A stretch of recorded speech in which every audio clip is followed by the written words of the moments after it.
12월 24일 금요일 온라인 연합구역 예배를 시작합니다. 다 같이 사도신경으로 신앙 고백합니다. 나는 전능하신 아버지 하나님, 천지의 창조주를 믿습니다. 나는 그의 유일하신 아들 우리 주 예수 그리스도를 믿습니다.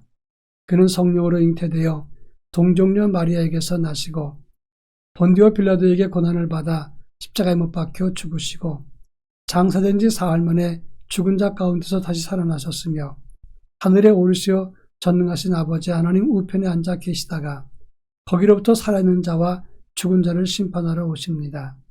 나는 성령을 믿으며 거룩한 공교회와 성도의 교제와 죄를 용서받는 것과 몸의 부활과 영생을 믿습니다. 아멘. 찬송가 301장 지금까지 지내온 것, 찬송가 301장을 부릅니다.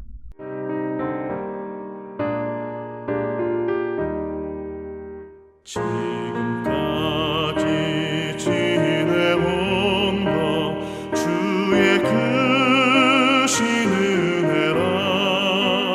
한이 없는 주의 사랑 어찌 이루 말하랴. 찬악해나 주의 손이 항상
이 시간 우리에게 주시는 하나님 말씀은 구약성경 민수기 6장 22절로 26절입니다.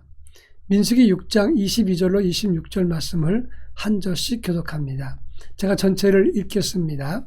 여호와께서 모세에게 말씀하여 이르시되 아론과 그의 아들들에게 말하여 이르기를 너희는 이스라엘 자손을 위하여 이렇게 축복하여 이르되 여호와는 내게 복을 주시고 너를 지키시기를 원하며 여호와는 그의 얼굴을 내게 비추사 은혜 베푸시기를 원하며 여호와는 그 얼굴을 내게로 향하여 드사 평강 주시기를 원하노라 할지니라 하라.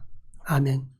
안데스 산맥에 사는 인디언 아이마라족은 과거의 시점을 이야기할 때는 눈앞에 있는 앞쪽을 가르치고 미래의 시점을 이야기할 때는 등 뒤를 가르친다고 말합니다. 그 이유는 과거는 이미 경험했으니까 자신들이 볼 수 있는 눈앞에 있는 것이고 그리고 미래는 아직 알 수 없고 볼 수도 없는 것이기 때문에 등 뒤에 있다 이렇게 생각을 합니다. 미래는 보이지 않는 것이라서 그것을 이야기하는 것보다 눈앞에 있는 과거를 통해서 오늘을 열심히 살아가는 것 이것이 더 중요하다 이렇게 그들은 생각했던 것입니다. 그렇습니다. 미래를 살아가는 것도 중요하지만 지나간 과거 지금까지 함께했던 하나님의 은혜를 기억하면서 오늘을 충실하게 살아가는 것도 대단히 중요한 일일 것입니다. 지난 2년을 돌이켜보면 한마디로 요약할 때 코로나가 삼켜버린 시간들이라고 말할 수 있습니다. 오늘 한 해 구역 예배를 마무리하면서 새로 2022년 구역 편성을 여러분들에게 알려줍니다. 지난 1년을 평가하면 무엇이라고 말할 수 있겠느냐 하는 것입니다. 24절에 보면 여호와는 내게 복을 주시고 그랬는데, 이 복을 준다는 말은 베라카라는 말을 씁니다. 이 베라카라고 하는 말은 추상적인 단어가 아니라 현실적으로 만질 수 있고 잡을 수 있는 하나님의 복을 의미하는 것입니다. 무슨 말입니까? 코로나 때문에 힘들고 지치고 어렵기만 했는데 뭐가 복을 주셨고 현실적으로 만질 수 있는 복을 주신 것입니까?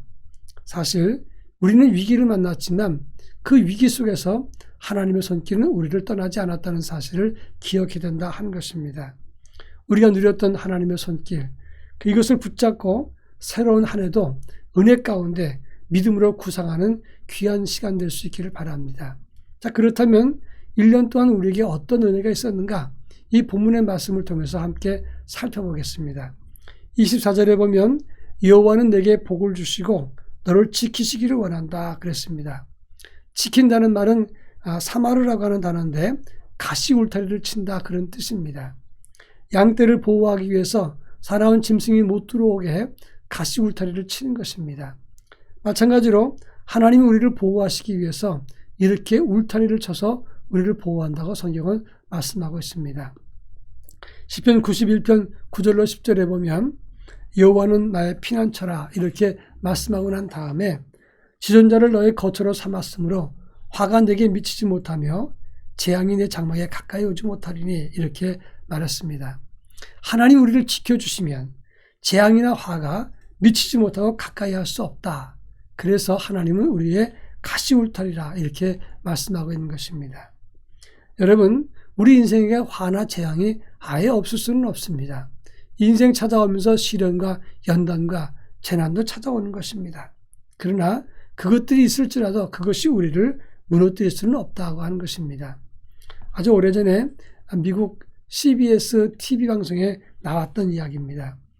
이집트 무슬림 가족이 있었는데 남편은 무슬림을 섬기는 그런 신앙인이었습니다. 아내와 두 딸이 있었는데 두 딸은 8살, 1살 아이였습니다. 근데 이 아내는 예수 믿는 그리스도인이었습니다. 남편이 출근한 다음에 믿음을 가지고 성경책을 읽었는데 무슬림 과격단체가 침투에 들어와서 아내를 살해했습니다. 그리고 아무 죄 없는 이 두 아이를 산채로 땅에 묻어버렸다고 하는 겁니다. 8살 그리고 1살입니다. 이 아이들은 15일 동안 땅에 묻혀 있었는데 같은 마을에 다른 사람이 죽어서 공동묘지에 땅을 파는데 아이의 소리가 들려서 그 아이를 구출한 것입니다. 어떻게 15일 동안 아무것도 먹지 않고 거기 살 수 있었니? 이렇게 물었습니다. 그런데 그 아이가 말하기를 하얀 가운 입은 사람이 매일매일 음식을 주셨습니다. 그리고 우리 어머니를 깨워서 갓난아이에게 이 젖을 물렸다 이렇게 얘기했습니다. 근데 그 하얀 옷 입은 사람의 손을 보니까 못자국이 있는데 그분이 바로 예수님입니다 라고 얘기했습니다. 이 내용은 그 당시 이 이집트에 있었던 생방송이었습니다. 그런데 이 방송 생방송 중이었기 때문에 끊을 수가 없었습니다. 무슬림 국가였던 이집트에서 모든 사람들이 크게 당황했다고 하는 것입니다. 그렇습니다. 하나님은 우리 성도를 지켜줍니다. 우리를 지켜주었기 때문에 여기까지 안전하게 왔습니다. 비록 안전하지 못하는 상태에서도 그 가운데서도 하나님은 우리를 지켜주고 우리와 함께 했다는 것입니다. 그래서 지나간 1년을 우리는 하나님 앞에 감사해야 되는 것입니다. 그런가 하면 25절에서 여호와는 그의 얼굴을 내게 비추사 은혜 베푸시기를 원한다 그랬습니다. 하나님의 얼굴을 우리에게 비춰준다는 말은 특별한 관심을 너를 향한다 이런 뜻입니다. 은혜 베푸기를 원한다. 은혜란 말은 하나니라는 단어를 씁니다. 이것은 아랫사람에게 몸을 구부린다 그런 뜻입니다. 이 세상은 힘과 권력과 능력 있는 사람들에게 모여듭니다. 관심을 기울입니다. 최근에 대통령 선거가 이제 눈앞에 있기 때문에 대통령 후보들에 대한 관심이 높습니다. 많은 사람들이 몰려들기도 하고 그분에 관한 이야기를 나눕니다. 그래서 대통령 테마주도 나옵니다. 다시 말해서 대통령의 정책에 따라서 주식이 올라갈 테니까 주식도 대통령 테마주를 생각하면서 대박을 기다린다 하는 것입니다. 여러분, 힘 있는 사람, 권력 있는 사람, 미래의 권력까지 찾아다니면서 사람들은 모여들지만 사실 가난하고 힘없는 사람에게는 관심이 없습니다. 누군가 굶어 죽든 병들어 죽든 그리고 고통을 당하든 관심이 없습니다. 그런데 하나님은 아무리 우리가 비천해도 당신의 자손이기 때문에 우리를 포기하지 않고 관심과 은혜를 끊은 적이 없다고 하는 것입니다. 하나님의 사랑은 끝없이 우리를 향하시고 우리에게 은혜를 베풀어 준다는 사실을 기억해야 됩니다. 저는 손녀딸이 둘이 있습니다. 이 손녀딸이 얼마나 예쁜지 남자 아들을 키울 때와는 저는 느낌이 달랐습니다. 근데 이 아이들이 얼마나 사랑스러운지, 근데 어느 날 이 아이가 제 얼굴을 움직이면서 때로는 귀를 잡아당기면서 그 귀에다가 귓속말을 이야기하면 저는 그냥 아무 소리 않고 그 이야기를 듣습니다.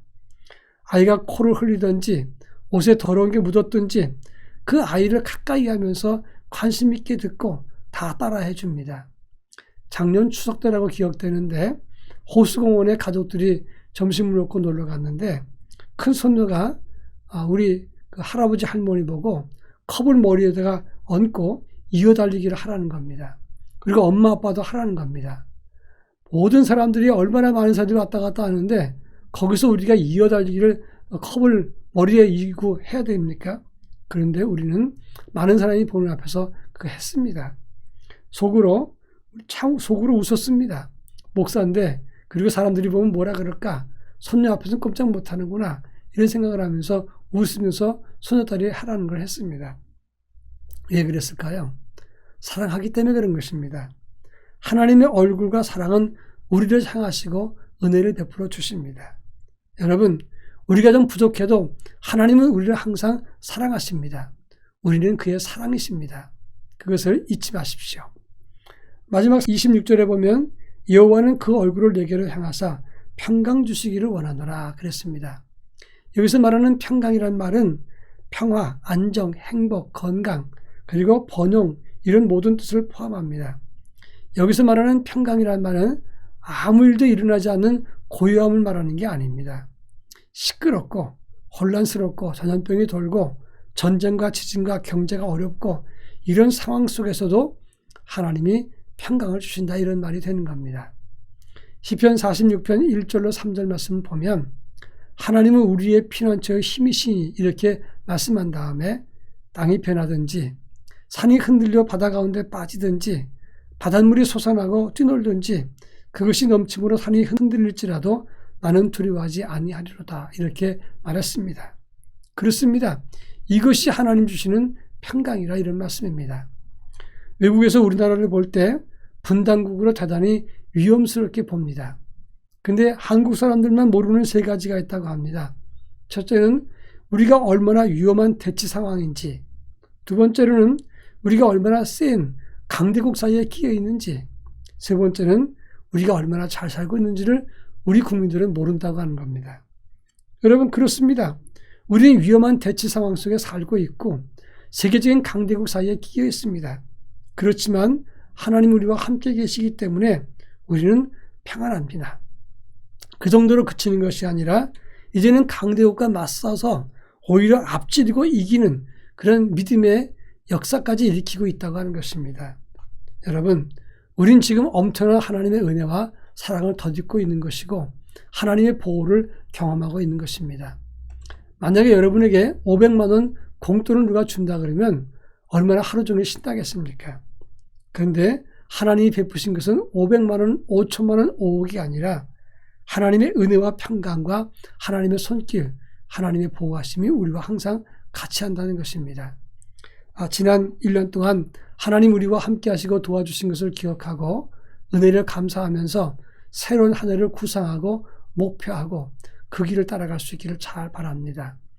다시 한번 한 해 동안 함께 하신 여러분께 감사드리고 새로운 한 해도 멋지게 아름답게 그리고 하나님 앞에서 새롭게 유익하게 하나님의 의를 이룰 수 있기를 주의 이름으로 부탁드립니다.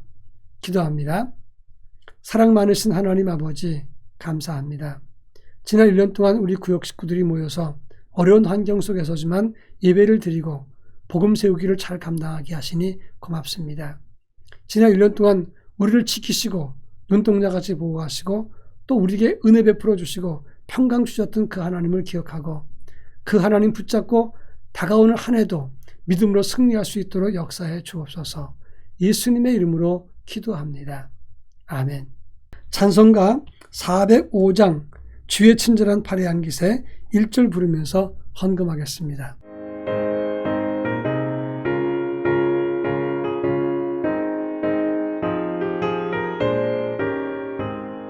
주의 친절한 팔에 안기세 우리 마음이 편안하리니 항상 기쁘고 복이 되겠네 영원하신 팔에 안기세 주의 팔에 그 크신 팔에 안기세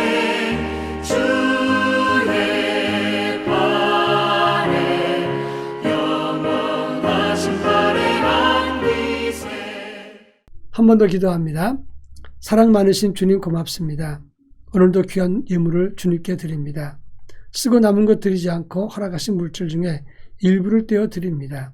주님 받아주시고 드려진 예물이 하나님의 거룩한 나라 확장을 위해서 복음 세우기 교회를 돕는 일에 아름답게 사용되게 하옵소서. 그들에게 용기와 희망과 격려를 주게 하옵소서. 사랑하는 손길 위에 하늘의 큰 복으로 채워주실 줄 믿으며 예수님의 이름으로 기도합니다. 아멘. 이제는 우리 주 예수 그리스도의 은혜와 하나님의 극진하신 사랑하심과 성령님의 감화감동 교통하심이 지난 1년 동안 우리를 지켜주신 하나님의 은혜 감사하며 새로운 한 해를 꿈꾸고 그리고 새롭게 도전하기 원하는 사랑하는 성도들 그리고 구역 식구들 우리 교회 위에 이제로부터 영원토록 함께 하옵시기를 간절히 축원하옵나이다. 아멘.